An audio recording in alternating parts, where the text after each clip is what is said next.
KDMC हद्दीत 450हून अधिक बेकायदा होर्डिंग असून गेल्या 5 वर्षात महापालिकेचे 50 कोटींचे नुकसान झाल्याचा आरोप भाजप नगरसेवक दीपेश म्हात्रे यांनी केला आहे।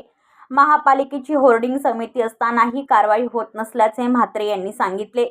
बेकायदा होर्डिंग धारक महापालिकेला नगण्य पैसे देऊन लाखोंची कमाई करत असल्याचा आरोप त्यांनी केला।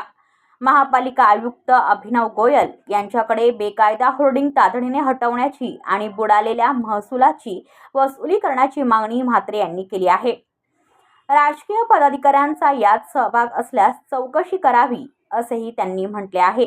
दरम्यान अतिरिक्त आयुक्त योगेश गोडसे यांनी सांगितले की पावसाळ्यापूर्वी होर्डिंगचे स्टेबिलिटी ऑडिट करण्याची नोटीस देण्यात आली आहे। धोकादायक होर्डिंग मे अखेरपर्यंत काढण्यात येतील। आतापर्यंत 50 बेकायदा होर्डिंग हटवण्यात आले असून उर्वरितांवर ही कारवाई होणार आहे।